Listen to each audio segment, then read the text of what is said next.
ఎలాగైతే ఇవాళ What? కలిసానండి. Senior D తోటి రెండోసారి రిక్వెస్ట్ చేశాను. వేరే చోటుకి ట్రాన్స్ఫర్ చేయమనని. పాజిటివ్‌గానే మాట్లాడారు ఆయన కూడా. గుర్తుపెట్టారు ఫస్ట్ టైమ్ వచ్చారు కదా అని. మళ్ళీ ఇంకోసారి నా కుటుంబం పరిస్థితి చెప్తానని చెప్పి మాట్లాడదామని చెప్పి వచ్చానండి అని చెప్పితే మాట్లాడనిచ్చారండి. ఒక 10, 15 మినిట్స్ మాట్లాడాను కూడా. నా పరిస్థితి అంతా చెప్పాను. మెడికల్‌గా ఇలా సఫర్ అయ్యాను. అమ్మాయి పెళ్లి చేయాలి. బాబు పిల్లలిద్దరు చదువుకుంటున్నారు. నాకు మెడికల్‌గా కూడా బంద్ అయిపోయింది. మా వారికి మెడిసిన్స్ కూడా లేవు అని చెప్పానండి. సరే మీ ఫైల్ ఫార్వర్డ్ చేస్తాను. కాకపోతే ఆయన రన్నింగ్ డ్యూటీ ఇవ్వాలంటే మరి పబ్లిక్ ప్రాణాలు చేతిలో ఉంటాయి కదమ్మా అని అంటే నేను అన్నానండి.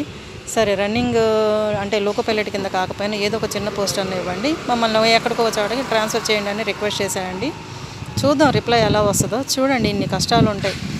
ఇవాళ ఇద్దరం వెళ్ళి వైఫ్ అండ్ హస్బెండ్ ఇద్దరం వెళ్ళి కలిసి మాట్లాడితే పాజిటివ్ వచ్చింది. ఇవాళ ప్రశాంతంగా నిద్రపోతానేమో, ఒక ముద్ద అన్నం తినగలుగుతానేమో.